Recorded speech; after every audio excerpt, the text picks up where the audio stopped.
Shalom Bapak Ibu yang dikasihi oleh Tuhan. Tema pertemuan kita pada pagi hari ini saya beri judul waspada terhadap berbagai penyesatan. Menurut saya ini tema yang rawan, rawan untuk disampaikan, terutama di lingkup gereja yang jemaatnya masih anak-anak, jemaatnya yang masih main-main iring Tuhan, jemaat yang masih suka dengan dunia. Ini tema yang rawan Bapak Ibu ya. Karena tema ini akan melukai dan menciderai orang-orang yang belum dewasa. Tetapi menurut saya jemaat Tuhan di tempat ini sudah dewasa. Makanya perlu untuk saya sampaikan di tempat ini supaya kita semua belajar kebenaran dan kita tidak mudah disesatkan oleh berbagai pengajaran. Oke, kita akan masuk dalam pembelajaran kita. Bapak Ibu yang saya kasihi dan saya cintai, kata penyesatan itu dari kata dasar sesat. Itu artinya tidak melalui jalan yang benar atau tidak melalui jalan yang seharusnya, berarti dia sesat. Jadi dikatakan sesat itu berarti seseorang tidak mengenali jalan yang seharusnya ditempuh untuk menuju tujuan yang benar. Bapak Ibu kalau lagi di hutan, lagi camping, kemudian seharusnya jalan setapak untuk menuju ke puncak ini, Bapak Ibu lewat jalan lain, berarti Bapak Ibu lagi tersesat. Jadi sesat itu artinya apa Bapak Ibu? Tidak berjalan di jalan yang benar, tidak berjalan di jalan yang seharusnya. Itu artinya sesat Bapak Ibu. Bagaimana dengan pengertian sesat dalam lingkup agama? Dalam lingkup agama itu sesat disebut sesat, dikatakan sesat. Yang pertama, jika tidak menyembah Allah yang diyakini oleh keyakinan itu sebagai Allah yang benar. Bapak Ibu akan menyebut agama selain Kristen sesat. Itu di lingkup agama. Jadi menurut agama itu jika tidak menyembah Allah yang diyakini benar menurut agama itu, maka disebut sesat. Yang kedua, tidak mengikuti ajaran yang sesuai dengan kitab suci yang dipercayai sebagai kebenaran dari agama itu disebut sesat. Oke, dari dua poin ini, dari sisi agama kita melihat bahwa yang dikatakan sesat itu kalau tidak menyembah Allah yang benar. Ya kan? Bapak Ibu sudah menyembah Allah yang benar? Sudah?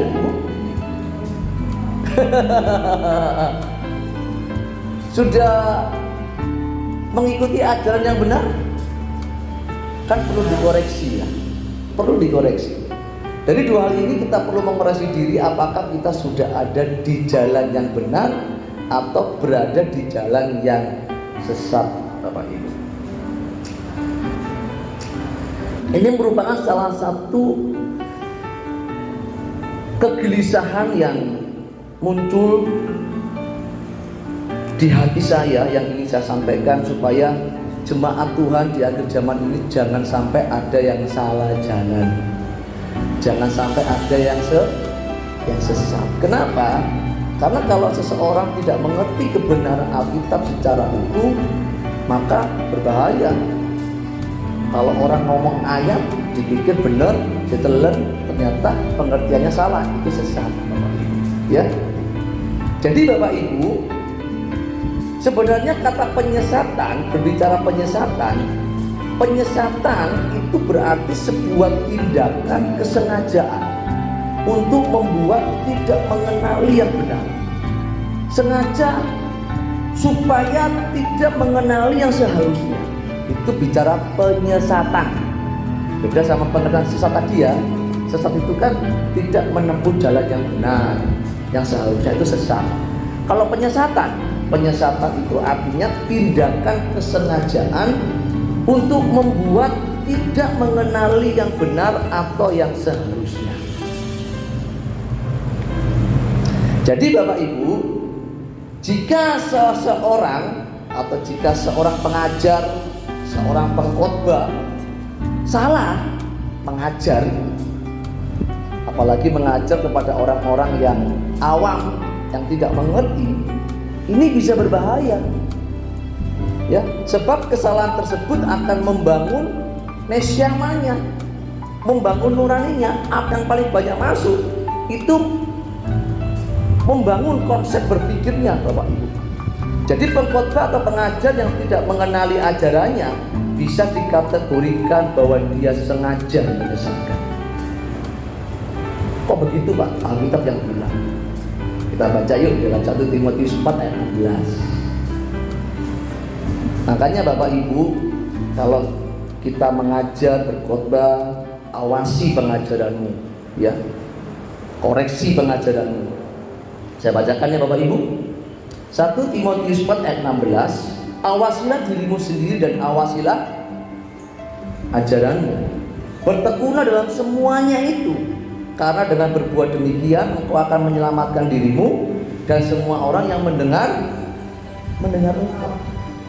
Jadi pengajaran itu Bapak Ibu itu sangat rawan. Alkitab dengan tegas awasi. Mengawasi itu bukan begini ya. Enggak, mengawasi itu dia melihat dengan teliti, dengan saksama, itu diawasi. Makanya seorang pekerja yang memiliki posisi sebagai pengawas, dia mengawasi kegiatan produksi perusahaan itu dengan saksama gitu. Makanya berbicara awasilah dirimu dan awasilah ajaranmu, itu tidak menunjukkan supaya ketika kita mengajar, ketika kita berkhotbah, apa yang kita ajarkan itu bisa menyelamatkan diri kita dan juga menyelamatkan orang lain, Bapak Ibu. Amin. Tetapi fenomena hari ini saya melihat banyak orang Kristen itu berpikir jalannya tidak sesat, sebab dia masih memeluk agama Kristen, merasa masih mempercayai Tuhan Yesus sebagai satu-satunya jalan keselamatan yang benar. Sebetulnya bicara tentang percaya itu kan bukan hanya di bibir. Bentuk percaya yang disampaikan, yang diucapkan itu sebetulnya memiliki muatan tanggung jawab yang besar. Jadi bicara percaya itu tidak hanya sekedar berhenti di pemikiran, harus dibuktikan lewat satu tindakan nyata, tindakan konkret. Jadi kalau Bapak Ibu mengatakan aku percaya Tuhan, itu berarti ada satu tindakan. Percaya itu apa? Harus hidup seperti dia hidup. 1 Yohanes 2:6. Barang siapa mengatakan dia ada di dalam dia, maka ia wajib hidup sama seperti Kristus telah hidup. Karena kamu percaya kepada dia. Kan begitu. Bapak Ibu kalau percaya itu artinya ada satu tanggung jawab yang besar, Bapak Ibu. Hari ini kan berbeda.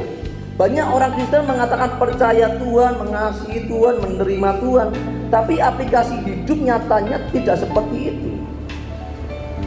Ngomongnya orang Kristen tapi nggak jujur, jalan terus. Bener-bener ya, saya melihat banyak para pendeta itu berkhotbah ialah berzina. Coba pusing nggak jemaat? Kalau pendetanya aja berzina, bagaimana dengan jemaatnya? Paham ya? Kalau pendetanya aja mata duitan, apalagi jemaatnya? Paham? Jadi berbicara tentang kekristenan yang sesungguhnya itu Bapak Ibu harus belajar lewat pemuritan, nggak bisa tidak. Karena kalau belajar tentang apa itu Kristen, bagaimana percaya, apa itu iman. Iman itu kan pengertian Kristen cuma duit, nominal, angka, harta, mobil, rumah, sehat, gitu kan. Padahal kalau Bapak Ibu belajar kata berkat sendiri, Bapak Ibu akan terbelanga dan mengatakan, oh ini toh berkat. Nah gitu kan.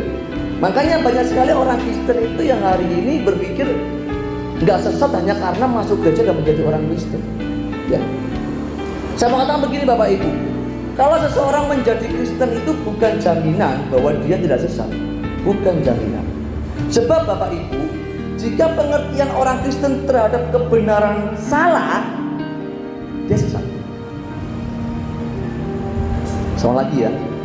Jadi kalau orang Kristen pengertian terhadap kebenaran itu salah, berarti dia sesat. Buka tolong di Matius 22 ayat 29. Ini yang ngomong bukan saya ini yang ngomong Tuhan Yesus sendiri yang berbicara. Jawab kepada mereka, kamu sesat, sebab kamu tidak mengerti kitab suci maupun kuasa Allah. Jadi Bapak Ibu, pernyataan Tuhan ini tidak menunjukkan bahwa banyak orang tahu kitab suci, hafal ayat kitab suci, tapi nggak ngerti.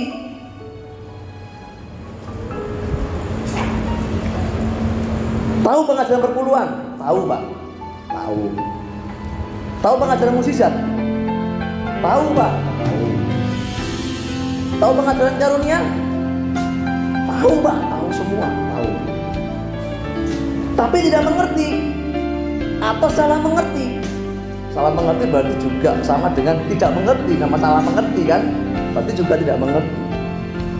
Nah, orang-orang yang hanya tahu tapi tidak mengerti, ini kan menjadi pengajaran yang berbahaya, yang bisa menyesatkan. Betul nggak? Contoh saya berbicara begini, Tuhan itu tidak akan setia kalau kita tidak setia. Setuju? Enggak Pak, setuju. Ada ayatnya Pak. Dalam 2 Timotius 3 dibaca Pak, bahwa sekalipun kita tidak setia, Tuhan tetap setia. Paham ya? Paham ya? Nah, itu ada kan 2 Timotius itu ada. 1 Timotius 2 juga. Bapak ngerti nggak? Ayat itu konteksnya apa? Sama tanya balik. Kalau Bapak Ibu tidak setia, masih berbuat dosa, masih suka lihat video porno, masih suka nggak jujur, masih suka berzina, masih cinta duit, cinta dunia, memang Tuhan mau menyertai orang-orang seperti ini? Ini saya coba kupas sedikit dari pernyataan-pernyataan yang seringkali disanggah oleh para teman-teman pendeta. Tuhan menyertai orang seperti ini, model seperti ini? Halo? Enggak. Terus konteks Tuhan setia sekalipun kita nggak setia itu apa konteksnya? Oh, Tuhan itu setia menunggu pertobatan kita. Ada perumpamaannya, ada contohnya. Anak yang minta harta papanya warisan, kemudian dia pergi, hartanya habis, makan ampas babi. Bapaknya tahu nggak kalau anaknya makan ampas babi? Tahu nggak? Bapaknya ngirim catering nggak ke anak itu? Enggak kan, dibiarin kan. Tapi bapaknya setia menunggu. Menunggu apa? Menunggu anaknya kembali. Itu konteks ayat itu. Tapi pengertian orang-orang Kristen bicara, ya orang Kristen tuh yang penting masuk gereja, masuk surga. Di mana ayatnya? Saya mengatakan masuk surga itu bukan hal yang mudah, butuh perjuangan. Amin. Yang ngomong Tuhan sendiri kok. Banyak orang berusaha masuk melalui pintu yang sesak itu, banyak yang masuk sedikit. Bukan saya ngomong, Tuhan yang ngomong. Paham? Jadi Bapak Ibu, bukan jaminan seseorang yang sudah masuk gereja itu tidak sesat jalannya. Dia bisa dikatakan sesat kalau pengertian tentang kebenarannya itu salah, sesat, tidak benar. Berarti dia sesat Bapak Ibu. Tahu pengajaran ini, tahu pengajaran itu. Ngucapin kalimat ini ayatnya, ini ayatnya. Tapi kalau pengertiannya salah, berarti dia disesat. Ya, di mimbar kan banyak berbagai pengajaran, betul nggak? Makanya saya ini mimbar ini hanya dipakai untuk mengajar jemaat. Jangan bicara uang, jangan bicara lahiriah, jangan bicara apapun. Bicara cuma satu, mempersiapkan jemaat ketemu Tuhan. Bapak Ibu di sini nanti Natal pun jangan minta sumbangan Pak. Kita pantang akan hal itu. Bapak Ibu diajari untuk ngerti membela pekerjaan Tuhan. Nggak perlu disuruh-suruh, dewasa tuh nggak perlu disuruh-suruh. Kalau anak saya masih kecil, kalau punya uang diajari belajar memberi ya. Masih kecil diajari memberi. Kalau sudah gede, lihat orang tuanya butuh, nggak perlu mamanya bilang kasih dong, nggak perlu. Namanya sudah besar, sadar memberi dengan sendiri. Amin. Pekerjaan Tuhan ini butuh uang besar ini. Listrik semua ini bayar pakai uang, bukan pakai iman. Amin. Ya, jadi nggak perlu disuruh-suruh. Itu orang dewasa, Bapak Ibu. Makanya di mimbar kan banyak berbagai pengajaran-pengajaran yang mengajarkan hal-hal yang lahiriah, yang duniawi. Bapak Ibu kalau dengar khotbah-khotbah begitu, maaf, tolong cepat-cepat dihapus di otak kita. Amin. Cepat-cepat dihapus.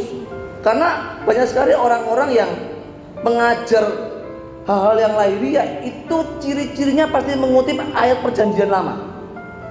Umat perjanjian baru itu fokus kebenarannya itu adalah Kristus. Amin. Makanya Bapak Ibu kalau dengar khotbah, Bapak Ibu kita harus hidup seperti Daud. Gak boleh. Gak boleh.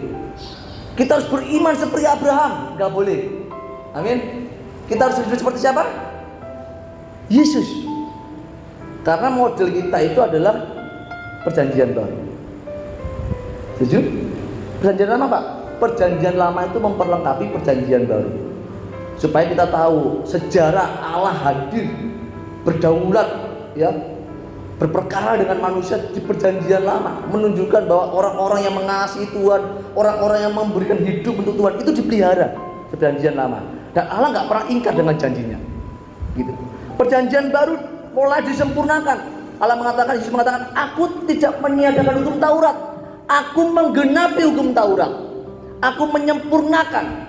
Jadi Bapak Ibu untuk mau bisa sempurna, Bapak Ibu harus berpegang kepada kitab perjanjian baru.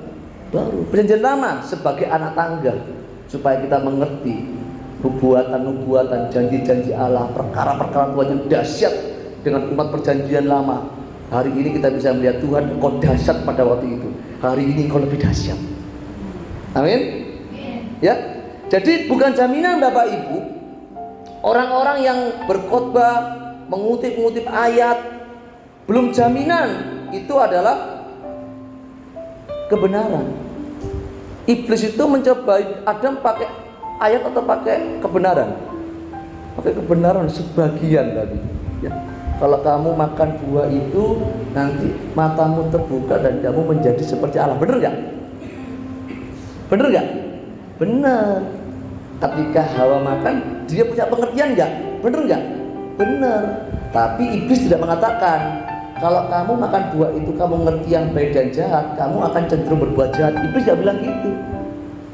Kalau Allah, dia memiliki naturnya memang selalu berbuat baik. Manusia daging ini cenderung berbuat jahat. Iblis tidak sampaikan itu. Makanya sebagian kebenaran itu bukan kebenaran. Kebenaran itu harus utuh. Amin. Namanya bulat ya bulat. Kalau begini, bulat. Bukan setengah, bukan bulat, ya kan? Jadi kalau bicara kebenaran itu harus utuh. Setuju ya? Harus utuh. Makanya berbicara orang-orang yang suka kutip-kutip ayat, kalau pengertiannya salah, itu berarti sesat. Kalau nyiapin khotbah itu kan ilmu menafsir atau dalam dunia teologi itu namanya ilmu eksegesis, bahasa aslinya, kapan ditulis, untuk siapa ditulis, tujuannya apa ayat itu ditulis, ditujukan kepada siapa ayat itu, kan begitu. Kemudian, oh ini loh isinya. Kalau sekarang kan enggak, orang berkhotbah, dia ingin khotbah apa ya? Khotbah supaya jemaat semangat hidup, cari ayat pendukungnya di Alkitab, bersemangat melayani. Cari pendukung ayatnya. Itu cara berkhotbah yang kurang tepat. Ada ilmu di teologi namanya hermeneutik, ilmu berkhotbah. Itu ada sebetulnya. Jadi Bapak Ibu harus menyadari, Bapak Ibu harus mengenali bahwa untuk bisa tahu ini kebenaran atau bukan, Bapak Ibu mau tidak mau harus diajar yang benar. Bapak Ibu tahu handphone saya ini asli Samsung? Tahu? Oke, terlalu simpel ya. Bapak Ibu tahu berlian yang asli? Tahu berlian asli? Tahu ya? Kenapa kok tahu Ibu? Pernah lihat ya? Pernah punya? Iya, karena dia pernah punya, maka dia tahu berlian asli. Bapak Ibu yang tidak pernah punya berlian asli, tahu berlian asli? Hah? Gak tahu kenapa? Gak pernah tahu yang asli. Betul ya? Bapak Ibu kalau tidak tahu kebenaran yang asli, Bapak Ibu kalau dibohong-bohongi tahu nggak? Nggak tahu kenapa? Ya nggak tahu yang benar itu kayak apa? Nggak tahu gitu. Makanya ini kan sebuah kengerian Bapak Ibu.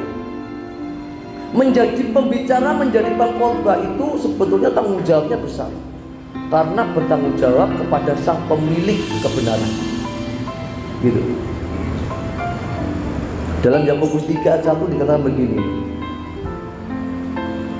Janganlah banyak orang di antara kamu yang mau menjadi guru. Kenapa? Karena sebagai guru kita akan diyakini menurut ukuran yang lebih berat. Bapak Ibu tahu, saya ini berkhotbah, mengajar. Itu saya pergumulkan. Saya pergumulkan sekali. Karena saya tahu saya akan menanggung penghakiman yang lebih berat. Makanya saya harus berhati-hati dalam mengajar. Saya mengajar lurus-lurus. Saya nggak dijadwal khotbah nggak apa-apa. Kenapa? Karena saya sedang berbicara tentang firman, logos, anak Allah. Saya harus menyampaikan dengan benar. Saya tidak mungkin menyampaikan sesuatu yang semau gue. Yang penting Bapak Ibu senang, haleluya, amin.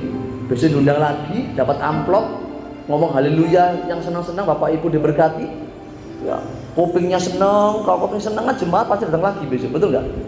Kenapa begitu? Karena Bapak Ibu memiliki pemikiran kebenaran itu seperti ini loh. Jadi orang Kristen itu seperti ini loh. Contoh jadi orang Kristen itu satu, kalau jadi orang Kristen pasti diberkati.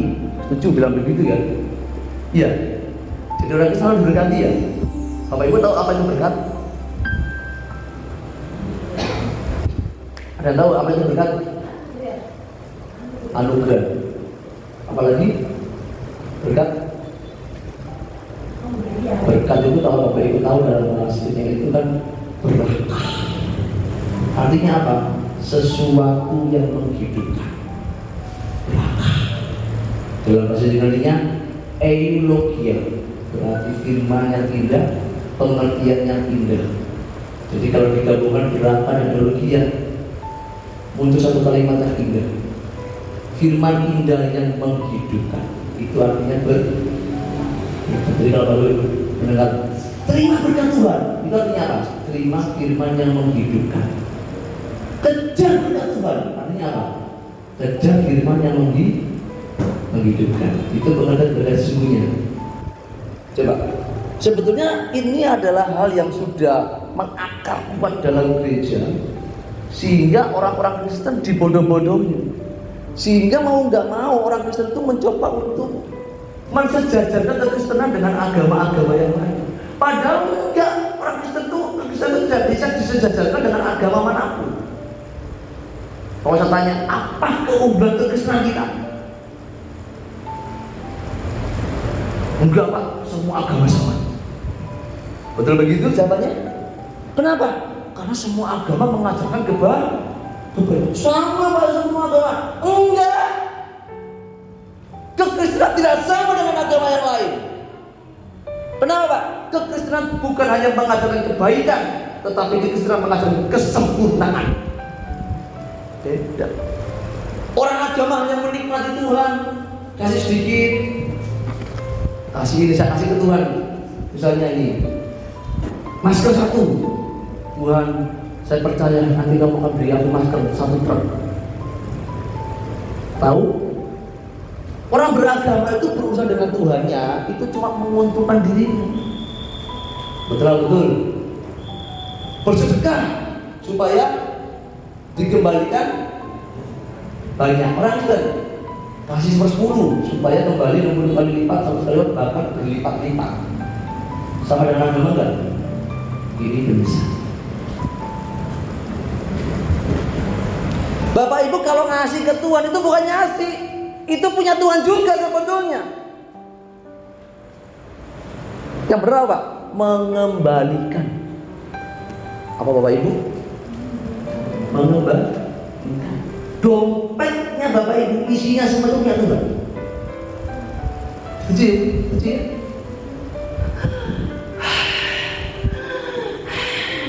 Disuruh bayar 1 jam aja nafas kita. Berapa tabungan tentu tabung berapa lagi tabung? 75, 150, 125, 500, 1 juta, 1 bulan. Sudah itu Pak, gak bisa bayar itu. Artinya Bapak Ibu, hidup kita itu begitu. Gak boleh hitung-hitungan seperti orang beragama.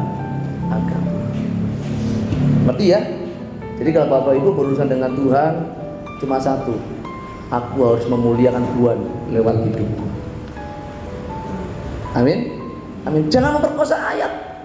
Pak, ayatnya bilang begini, mintalah apa saja akan diberi kepadamu. Gak baca di atasnya. Atasnya bilang apa? Atasnya bisa apa? Jika aku di dalam kamu, kamu di dalam aku, maka mintalah apa saja akan diberi kepadamu. Yang itu cuma satu, minta apa yang dikasih. Tapi gak dibahas, aku di dalam kamu, kamu di dalam aku. Jadi kalau Bapak Ibu ada di dalam Tuhan, Tuhan ada di dalam kita, maka permintaan kita bukan lagi duit. Makanya sering kali kan ditegur sama teman-teman pendeta, Pak, berarti nggak boleh minta. Loh, siapa yang bilang? Apa berarti bilang nggak boleh minta? Minta itu boleh. Contoh, Tuhan, aku minta supaya di sepanjang hari ini hidupku benar. Aku menjaga hatiku, Engkau tolong supaya nanti selesai hari ini aku tidak bercela. Itu permintaan nggak? Permintaan nggak? Permintaan. Tuhan, buat aku mengerti supaya ketika aku membaca firman-Mu, aku mengerti apa yang Kau mau. Permintaan enggak? Permintaan. Kalau gini, Tuhan cukupkan aku supaya aku bisa makan. Tuhan bilang apa? Aku ini bapakmu nak, kamu tuh anakku. Masa bapakmu biarkan anaknya kelaparan? Jadi, aku kan bilang begini, kamu tuh kayak orang gak kenal bapak aja. Dan itu lagi ngetren diajarkan di gereja. Bener nggak? Berdoa bertahun-tahun, minta sama Tuhan, Dia akan kasih. Perjanjian lama itu. Perjanjian baru gimana? Nak, kamu itu bukan lagi umat, kamu itu anak. Sampai sini punya anak? Jangan semua ya. Anaknya ini ngerengek, makan. Di dapur ada makanan. Makan ambilnya lah. Kira-kira orang tua jaga enggak? Di dapur nak, jadi jadi nangis, makanya dari pagi, anda sendiri sana kamu. Itu ya? Pak, lindungi Pak, lindungi Pak. Kamu nggak perlu minta perlindungan, nggak perlu minta dijagain Bapak, aku pasti jagain kamu. Namanya anak. Setuju? Tapi kan diajarnya kerja apa? Berbeda kan? Itu namanya penyesal. Jadi Bapak Ibu, ayat yang dikutip jika pengertiannya salah itu adalah penyesatan. Makanya seorang pengajar, seorang pengkhotbah itu harus mengawasi dirinya dengan pengajaran yang benar, supaya ketika mengajar, dia itu mengajar dengan kebenaran yang sesungguhnya, yang diharapkan oleh Tuhan untuk diajarkan ulang kepada semua orang percaya, Bapak Ibu. Makanya bicara pengajaran, bicara khotbah, itu ada 3 hal yang harus disampaikan. Yang pertama, isi khotbahnya harus seperti Yesus, harus sempurna. Ini khotbah saya tentang sempurna aja, banyak yang nolak. Pak, gimana bisa sempurna? Masih daging Pak. Loh, yang ngomong bukan saya bro, yang ngomong kita. Tetapi nggak bisa, masih daging. Kalau Bapak Ibu tidak mau bertekad hidup seperti Yesus, mau jadi seperti siapa? Hidup seperti siapa? Ya kan belajar itu ada hasilnya nggak? Bapak Ibu belajar naik motor, dari nggak bisa naik motor kemudian naik motor. Seminggu naik motor belajar nggak bisa. Setahun nggak bisa. Kira-kira ini belajar atau cangkruk? Jangan-jangan kamu nggak belajar ini. Jangan-jangan kamu cuma naruh motor di pinggir jalan terus kamu ngopi. Dia nggak bisa naik motor. Bener nggak? Saya punya anak satu, di mana anak saya kabar dia. Dia itu saya suruh hafal perkalian. Apa perkalian nak? Karena perkalian itu penting ya. Untuk bisa kerjakan soal matematika supaya cepat kan harus hafal perkalian. Perkalian nak. Misalnya suruh hafal perkalian sehari, perkalian 1 sama 2 ya nak. Sehari nggak hafal, 1, 2. Seminggu nggak hafal. Sebulan nggak hafal. Kira-kira orang tua saya kata, namanya orang belajar itu ada hasilnya. Setuju ya? Namanya orang belajar itu ada hasilnya. Bapak Ibu kalau mau ngomong aku anak tua mau belajar harus ada hasilnya, ada perubahannya. Amin. Bapak Ibu kalau nggak ada hasilnya, Tuhan bilang dipotong. Dipotong. Kenapa? Ini kalau nggak dipotong ganggu yang lain. Yang lainnya nanti bisa nggak berbuah nih. Supaya yang lainnya berbuah, yang nggak berbuah dipotong. Bapak Ibu mau dipotong sama Tuhan? Enggak kan? Harus ada hasilnya. Betul enggak? Makanya bicara pengajaran itu harus ada 3 hal. Yang pertama, pengajaran harus fokus kepada kesempurnaan. Seperti Yesus, tidak bisa tidak. Modelnya orang Kristen umat perjanjian baru cuma satu, Yesus. Yesus.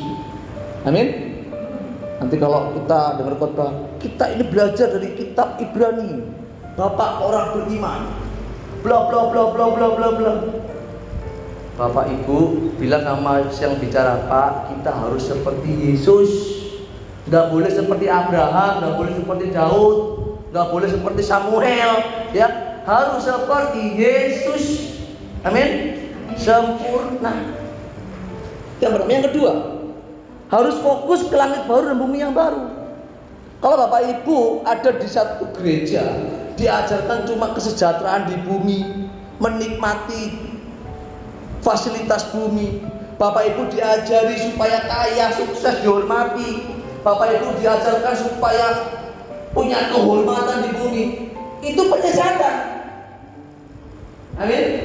Kalau Bapak Ibu diajar terus hal yang lahiriah dipakai di dunia ini, Bapak Ibu binasa sekali orang Kristen. Nggak bohong saya. Makanya kalau pendeta itu kalau khotbahnya cuma duit terus, saya jamin jemaatnya pasti cinta duit. Ciri-ciri pembicara yang lahiriah itu yang dipersoalkan di mimbar cuma satu, mukjizat, bahasa roh, karunia-karunia hayal. Jadi maksudnya penyesatan itu dari itu tadi. Orang jemaat yang nggak ngerti itu kan karena pendetanya ngerok, melok-melok ngerok. Pak Saiful ini bisa bahasa roh, saya berbahasa roh. Saya ini orang yang percaya dengan mukjizat, 100% saya percaya dengan mukjizat. Saya melayani juga dari mukjizat. Paham ya? Saya ini orang GBI, seorang GBI. Saya pendeta GBI. Tahuan GBI itu kan roh ya. Tapi kalau tidak diajarkan tujuan mukjizat itu apa, tujuan kamu diberikan apa, jemaat melo-melo tanpa mengerti. Makanya banyak jemaat tiba-tiba datang dalam nama Yesus, dalam nama iblis, dalam nama Yesus. Itu kan ngawur. Paulus bilang itu kalau sampai tahu orang yang baru masuk gereja kamu dipikir gila. Pak, Roh Kudus itu tertib. Pak. Kok kata Roh Kudus Bapak ini punya roh perzinahan? Bilang. Padahal kagak tiba-tiba roh perzinahan. Saya tanya sama teman saya ini, tanya aja Pak, diuji. Segala sesuatu kan diuji, nubuatan kan diuji, betul nggak? Oh iya, saya punya roh perzinahan. Oke, di mana saya berzina? Kapan saya berzina? Dengan siapa saya berzina? Tanya gitu Pak. Gitu Pak ya? Tanya aja. Kan semua perlu diuji, betul nggak? Kan orang kan suka bernubuat apa lu buat? Itu kan beda-beda tipis, betul nggak? Kan jemaat nggak pernah belajar Alkitab, nggak pernah saudara baca Alkitab, tiba-tiba bernubuat. Coba pusing nggak? Pusing loh. Hari ini lagi tekan itu di gereja-gereja di mana-mana. Maka saya ini sampaikan hal ini supaya Bapak Ibu nggak melo-melo. Setuju? Pak, saya dapat penglihatan, Bapak besok akan dapat jodoh. Loh, dengan siapa? Di mana? Tahun berapa? Jam berapa? Betul nggak? Kalau andai kata nubuatan itu tidak terjadi, tanggung jawabmu apa? Kan pendeta kan suka ngomong, kalau terjadi dapat untungnya kan? Kan pendeta gitu. Kalau nggak terjadi, ya nggak ada sanksi. Contoh ini, Pak Pendeta, saya mau jual rumah Pak, tolong doakan Pak. Nanti kalau laku, tak kasih 30% ke Bapak. Pendeta, dalam nama Yesus, rumah ini akan terjual. Anakmu, cinta engkau, terjual. Pendetanya nunggu 30%. Hanya dalam nama Yesus. Nggak terjual. 10 tahun nggak terjual, 20 tahun nggak terjual. Akhirnya rumahnya roboh. Pendetanya, karena kamu belum beriman. Nggak ada sanksinya. Pendeta, saya bukan menyerang pendeta, saya sudah pendeta. Coba Bapak Ibu harus belajar supaya dapat membedakan kebenaran. Coba Bapak Ibu tidak diombang-ambingkan dengan kepalsuan. Amin. Ya. Makanya Bapak Ibu bicara tentang kekristenan, Bapak Ibu datang ke gereja itu harus fokusnya langit baru, dunia baru. Belajar, dunia bukan rumahku. Amin. Aku nggak boleh membangun percintaan dengan dunia. Anting-anting kita kalau kita nanti akan ditinggal. Setuju? Enggak Pak, saya bekerja keras ini, sangat pakai sampai saya meninggal. Dilepas sama anak saudara, sama keluarga saudara. Emang ini Mas, aduh, ini kalungnya 10 gram, masa mau dipendem, dipaksa dilepas. Bapak Ibu tidak akan berdaya dan mengikhlaskan jerih payah saudara. Betul? Betul? Makanya Bapak Ibu jadi orang Kristen fokusnya jangan Pak sama ini, jangan sama ini rumah. Fokusnya adalah langit baru dan bumi yang baru. Yang ketiga, fokus dalam pengajaran itu tanggung jawab. Tanggung jawab. Bapak Ibu menjadi orang Kristen ngomong aku percaya Yesus, itu artinya Bapak Ibu sedang memikul satu tanggung jawab. Anak kecil itu omongannya nggak bisa dipegang. Kalau orang dewasa, apalagi pendeta, yang dipegang apanya? Omongan. Bapak Ibu ngomong aku percaya Yesus artinya harus hidup seperti Yesus ya. Betul? Aku menyerahkan hidupku bersama Tuhan Pak. Dia sama Tuhan loh, kamu menyerahkan loh ya. Kalau dari gereja, mau sendiri, punya uang membelanjakan sesuka-suka sendiri, ya.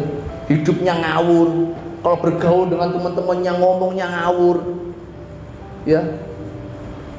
Itu tidak menunjukkan bahwa Bapak Ibu sebagai orang Kristen yang punya tanggung jawab. Tanggung jawabnya kita apa? Bapak Ibu harus menjadi sesuatu yang terbuka. Ketika orang menjaga Bapak Ibu, jadi Amin. Gak bisa Bapak Ibu sama seperti kita, gak bisa. Kenapa? Bapak Ibu sudah terlanjur apa dalam bahasa Portugis itu wes kadung ngomong aku anak Tuhan. Kalau sudah ngomong aku sudah terlanjur anak Tuhan, maka Bapak Ibu tidak bisa tidak dimanapun Bapak Ibu berada punya tanggung jawab, yaitu menjadi saksinya, menjadi orang yang selalu berbuat baik. Dimanapun Bapak Ibu berada harus berdampak bagi banyak orang. Fair dong? Setuju? Bapak Ibu jangan jadi orang Kristen suka ngutang terus nggak bayar ya. Bayar ya. Halo? Ya? Kalau bisa jangan kasih utangan. Kalau bisa jangan ngutang. Kalau bisa harus kasih utangan. Kalau ngasih utangan jangan harap kembang. Apa Pak? Tadi aja ya. Ya, Bapak Ibu kalau jadi orang Kristen itu harus suka memberi. Setuju ya? Setuju ya? Makanya Bapak Ibu di dalam gereja itu Bapak Ibu harus mengenali penyesatan. Penyesatan itu masuknya dari dua kutub, dari dua saluran. Yang pertama, penyesatan pertama itu masuknya dari resim gereja, gereja yang dikuasai oleh dominasi kependetaan. Biasanya ini gereja yang sudah lama, jemaah sudah banyak, ya. Kemudian fanatik sinode, sehingga Si pendeta ini dianggap sebagai wakil Tuhan oleh jemaat. Jadi kalau pendetanya ngomong-ngomong apa aja, itu suara Tuhan. Itu. Makanya gereja itu kalau menjadi sebuah rezim pemerintahan, itu nanti keturunannya itu pasti anak-anaknya. Kalau papanya meninggal, nanti yang nerusin generasi gerejanya itu anaknya. Dan biasanya si pendeta ini akan mencoba untuk mengatur jemaat suka-sukanya. Ada strata. Oh, ini golongan hamba Tuhan, ini golongan jemaat, gitu. Jadi jemaat itu seakan-akan menjadi apa ya? Strata di bawah. Jadi yang bisa ketemu Tuhan cuma satu, pendetanya. Apa lu punya masalah? Tulis dalam surat, dalam kertas, kumpulkan, nanti Bapak pendeta yang doakan. Nanti Bapak Ibu masalahnya akan selesai. Bapak Ibu kalau sakit, panggil pendetanya. Nanti Bapak Ibu didatangkan, didoakan sembuh. Bapak Ibu ada punya masalah apapun, hubungi Bapak pendeta. Jadi semua fokusnya ke pendeta. Dan semua yang diomongin pendeta itu kebenaran. Dan jemaat mandu-mandu. Amin, amin. Dan biasanya ini gereja ini akan mendominasi untuk suka-suka sendiri. Ya. Biasanya ini nanti yang dikader itu anak-anaknya, Pak. Di sini nggak boleh, Pak. Kalau jemaat itu punya kualitas, dipromosikan. Amin. Jemaat kalau memang punya kemampuan, cinta Tuhan, lebih kebenaran, dipromosikan. Nggak harus masyarakat, betul ya? Nggak harus. Kalau sampai gereja itu menjadi satu kerajaan, ini berbahaya sekali. Dan saya melihat hampir ya 98% Pak, gereja itu seperti itu. Sehingga kalau sudah jemaat lama di situ, sudah kasih persembahan untuk bangun gereja, kasih uang banyak, sudah lama di situ, kontribusinya besar, untuk ninggalin gerejanya aduh. Kenapa? Masih aduh. Yang mana? Dulu orang tua aku di situ, hari ini aku ikut ke situ. Orang tua aku dulu ikut nyumbang kursi 100. Aku sekarang anaknya nyumbang buat plafon, ikut nyumbang.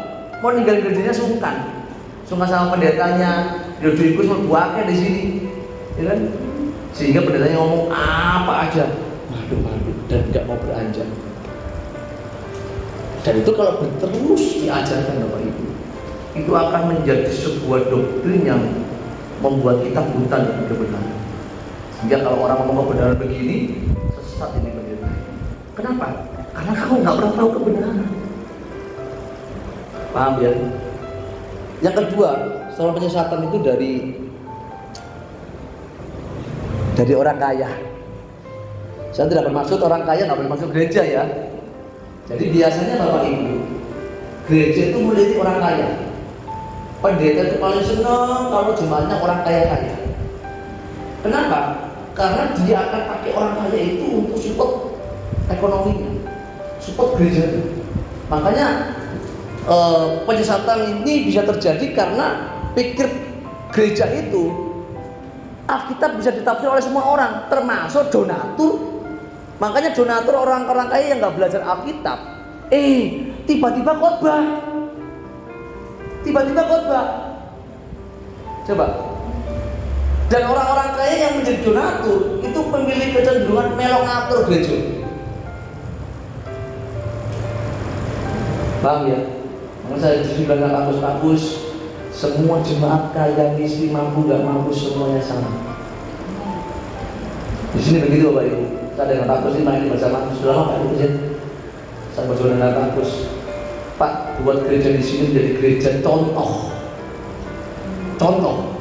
Kenapa? Kita harus menjadi jawaban di tengah-tengah penyesatan di dalam gereja, supaya jemaat itu melihat bahwa kita gak ada perbedaan. Bapak Ibu dengan Pak Lagus itu sama di mata Tuhan. Sama. Kan hari ini kan penyesatannya begini. Bapak Ibu jemaat itu nggak bisa ketemu Tuhan kalau bukan pendeta. Saya mau tanya, pendeta siapa yang menahbiskan, Pak? Sinode. Saya mikir begini, kok bisa ya? keberkenanan Tuhan digantikan dengan pejabat. Keberkenanan Tuhan digantikan dengan titel pendeta. Padahal keberkenanan Tuhan kepada manusia itu ukurannya bukan pendeta, evangelis, PDP, PDM, bukan.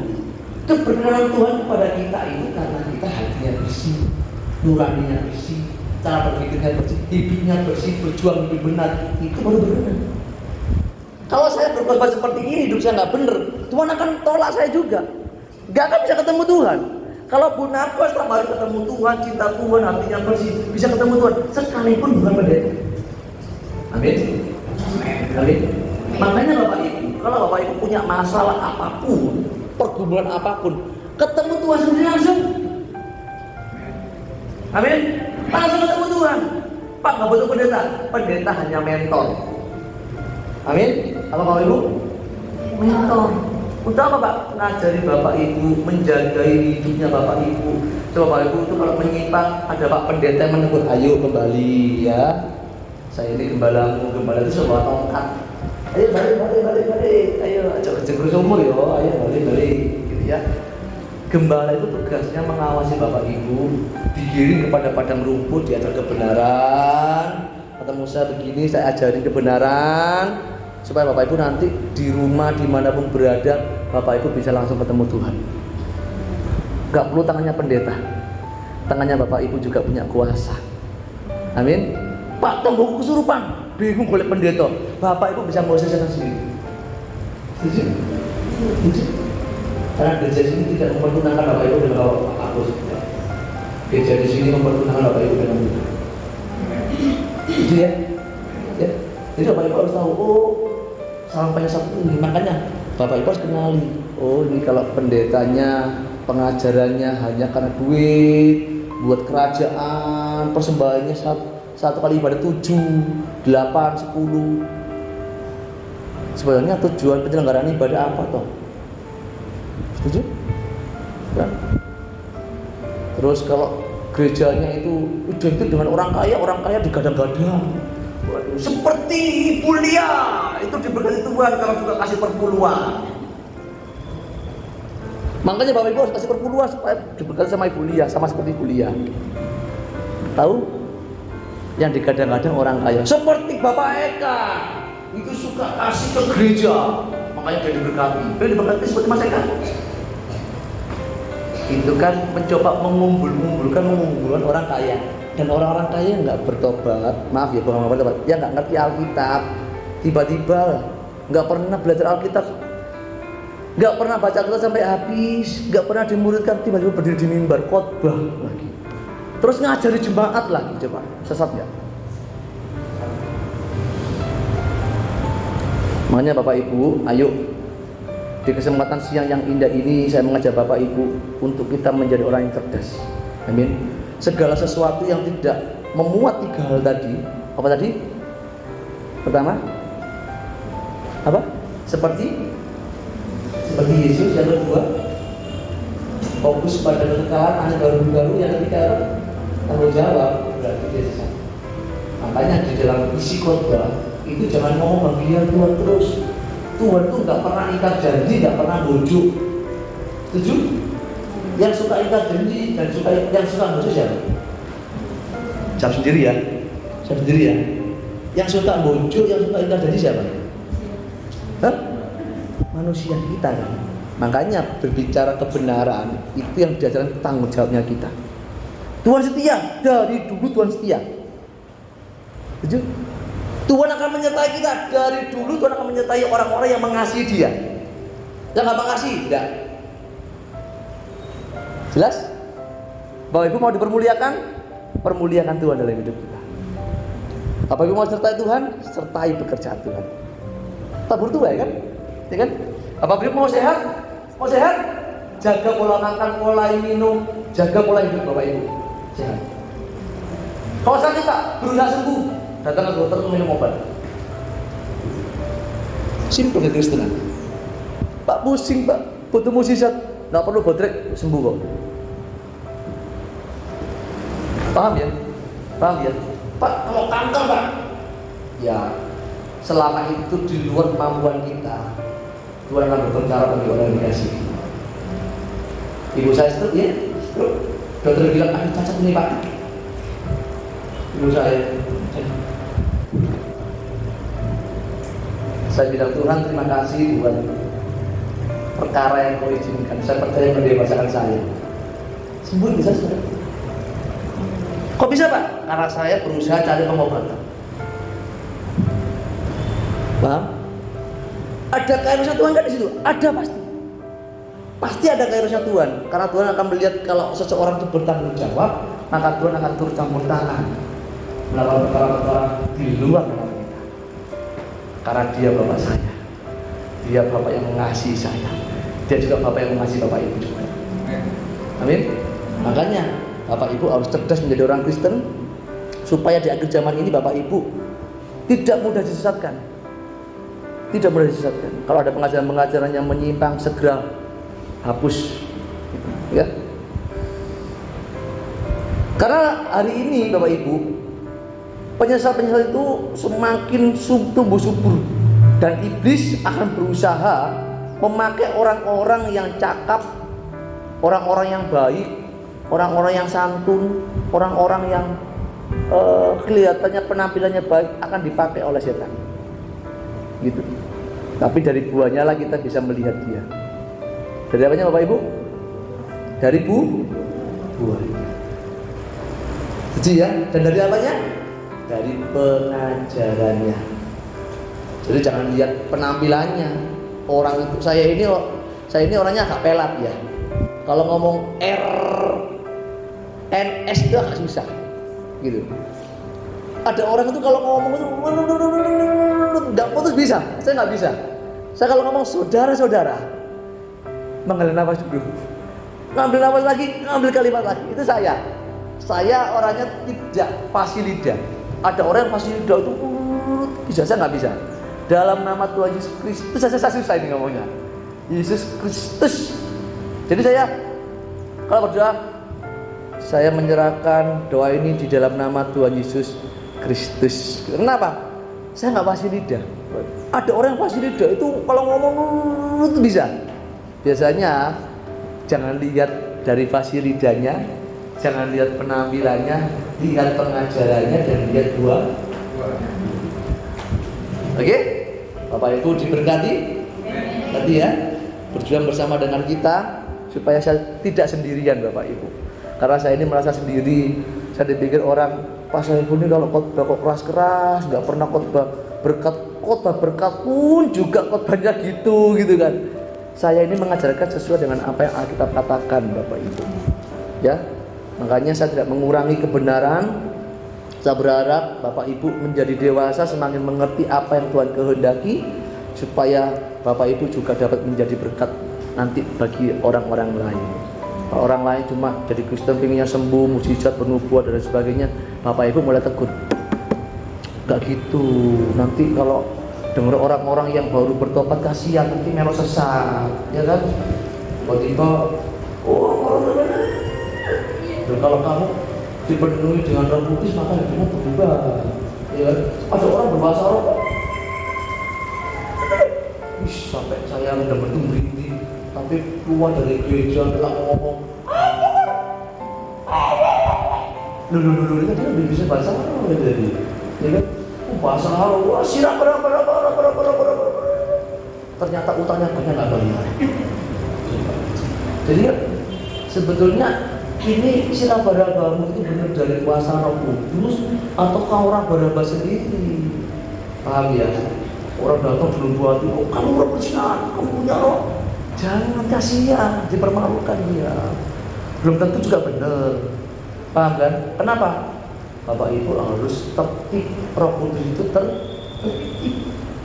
Makanya kalau ada orang bernubuat, cek. Nanti kamu akan hamil. Anakmu laki-laki, kapan hamilnya? Saya belum menikah. Nanti kalau punya suami ya, namanya punya suami pasti hamil gitu kan. Ada aja pokoknya. Biasanya ini saya dulu kan bergabung dengan saya dulu itu di gereja itu saya ini juga pendoa Bapak Ibu.